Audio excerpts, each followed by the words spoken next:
age odofo mema obibia akwaba ede bagano wahala dwumadi yi eso muni aba ekwesikapa ena motimini se de da ne da ye no no mejima adwase de na chese ensem no de ekochi ekobreman ena mede ebeso ya bone sebede ye bebedemu na chese onu obia etimi ayi ne ewope na abusuafo ensem bebre ena ekoso ewo eye social media chese wo bia ekebie weyese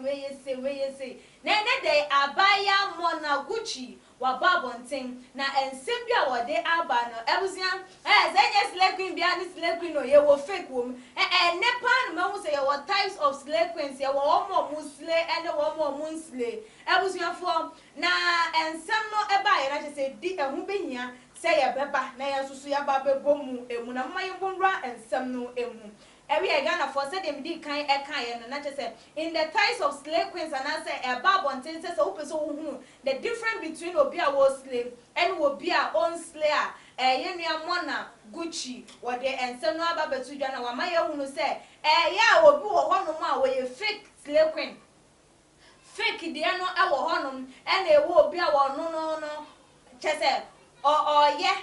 ya ma ya hunu se wono so wo honom ebu wo honom wo bibi kakraba na nnyoma obe posti e wo social media na yi no nyina enche se eye ne dia e no wo obi nsusu wo honom a ono de ade no wo e na wo showcase ama Ghana fo nyina wiase fa na nyina obi hu se wono so wo saa ade no na eno na tete ye nua ba yi woni eye Olamichael wo muhia ye wo eye Radio FM eso na tete wo mo etwetwe enkomo e de fa ho na wo chirechire emu na enu ma ye busa ne senti wono wo classify no ho say we slave queen ana because wo hwe ne tag shemu ode ba ye ne tattoo ode da ne ho ne say de wo kasa ne ayi na enu susu wo gitumo say eyampa we slave queen amama ntie ne nsem no emu awan for ka e ka won se bebre ba mi se me adi akinkan ya we slave queen me slave queen man ye ka so be a slave queen a chesen ye wo obi a o slave just for social media ebe o person create brand bi e ma ne ho into no say a clothing brand ono be dey obe slave just for the social media like maybe obenya ntade near the like expensive clothes and all that or the church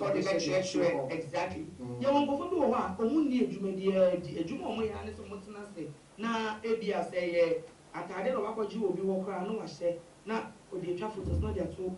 social media now slave queens no ye chichem okay your fake ones. Okay, your fake slave queens. Yes. Omo onibi. Omo onibi. At obetimi akwaje ne nyonko car. Laboro. I drive now or the video. No or your video now watro they just got me this new car. Internet eyasa akwala kitu do follow no. Obehwe no nam circle. Ono so hwehwe be ni bi ne to car ma no. Omo and you what slave queens so indeed omo wo sika no your mo ye no and your mo exhibit no indeed they have it but enye omo adwuma no nko an omo ye no and etimi they generated that sika omo dey to those expensive gifts no and properties and what and properties America do more about your any Japan meanwhile owo sika owo ne bibidi owo ne djuma oye but uwe djuma na oye na eni sebe ka okura na se djuma ni timi ntosa aka ye wo mo nso wo ena ye wo dia genuinely no the omo ye no they have it and even more okay to say you got three 83 no fake slave queens omo e gboro go for no man e ditwa and e show off. Well, maybe about the target, but say, oh, they just got me this. Yeah, the check meaning said, yeah, the boyfriend, yeah, when you know, and our time to him, one no apostle. Exactly. You are the only papa, the back of my said, the music video. Exactly. Behind no money, we are near side of my dear command. And number two, or more, at almost young baby or more children. Exactly. It is said, the Amona bet me at Cheto, would the fear be any more easily was in the field. But me wa not if you on high chamber hall easily one Exactly. on toss FU no. On toss FU no. But often ni chamber hall no meche or the FU no at any meche said the any dia. Yes. It's nipa sa no o bi die at oni the whole chere no. And a third one here omo chere no mo wa kasa. Yes. Omo chere ni omo wo and omo financiers so omo financing ni omo wo no so mo. Yeah. Okay. It's your first group fake slave queens no. Omo doso. Oh Ghana.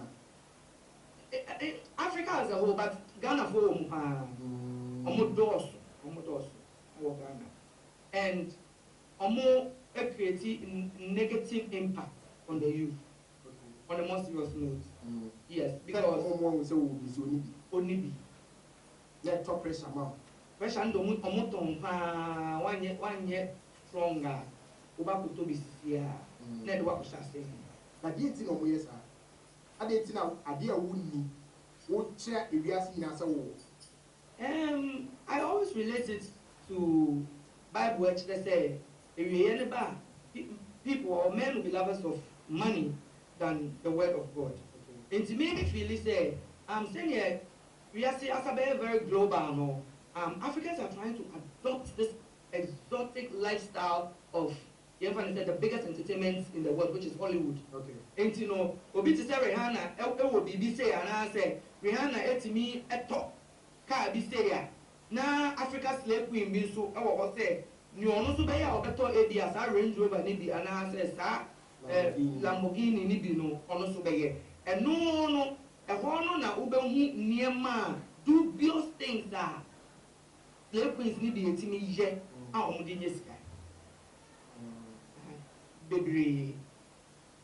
abusuafo wey ene eye ne nsem a wodi atudwa he na menim se slave queens ni yo fake ya wo meka me se semi fake ene ye wo omo mo je se omo wa de na nkasa oh ene ye nua mo na wa ba bonten wa ba beche na che se ene omo a wo hunu monten so wo be hu no obi de atu Instagram or de atu ne Twitter or de nam ha ena ya to we ya mame ene ya yese no said the cancer shen na yesika kokko ne enye de wuhunu se ya mana na de odi apoti ato no enye de wuhunu no sa ena etie ena ewo bi wo hono ma ade no wo ye de wo ba wonya ndru sa level no ba je se wo showcase ade na mo wo hunu se o building a dream or post said the bay on susu be hunu se be inspire na ma na dru aka se obi a metru sam pempen so no ena ye wo ma mo de ade no wo mo ema ne bro so ate so betimi aya ma na bro so enti wonu wo showcase a na wo ye na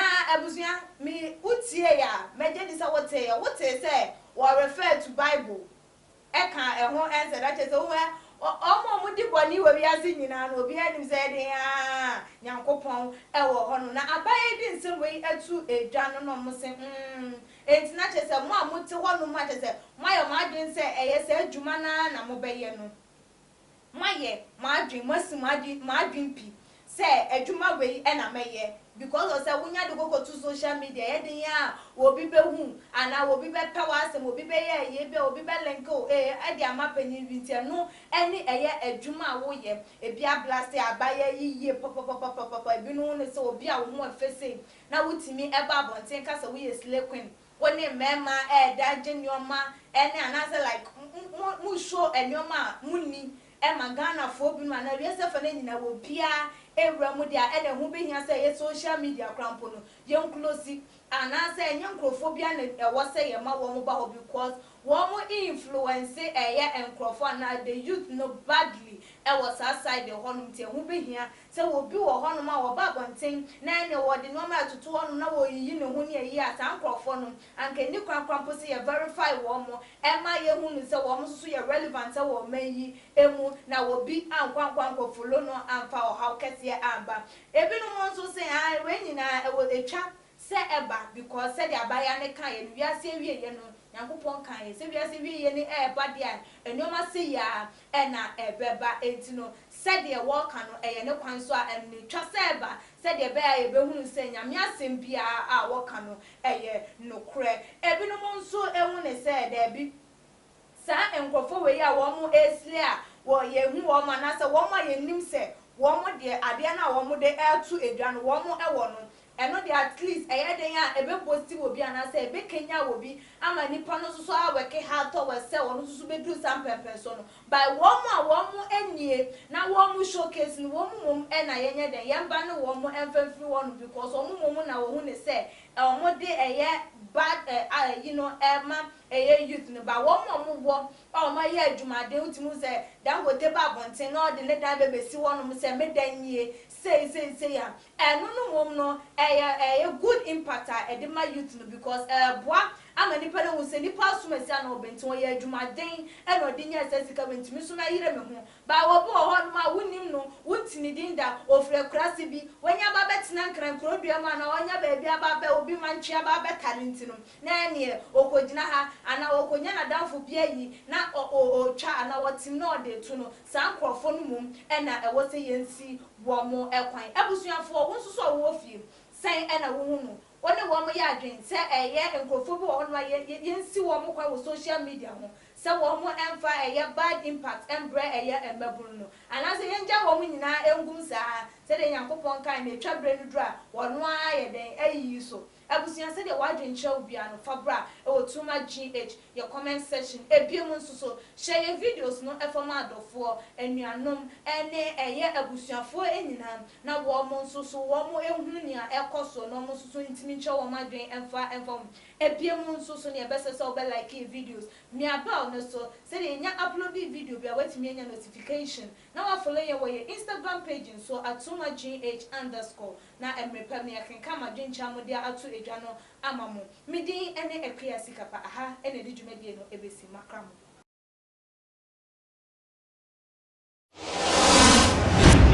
the major prophet kum chacha on say me catch was say bomoden na hwe too much gh on say me kan ye nye ne bone pa ne kase epe wo wi ase ya asonden ti na adam wo hu nyame ye no nyam no wo hu ne ma bi a wo hwehwehwehwe ewo other place ni ade kat won na bomoden na behwe too much gh behwe na subscribe bomoden o behwe pe na wa ye subscribe o subscribe subscribe na subscribe na o subscribe a na wo benya ne ma pe a wo pe ne ma papa a wo pe ahwe nyame hira na ewura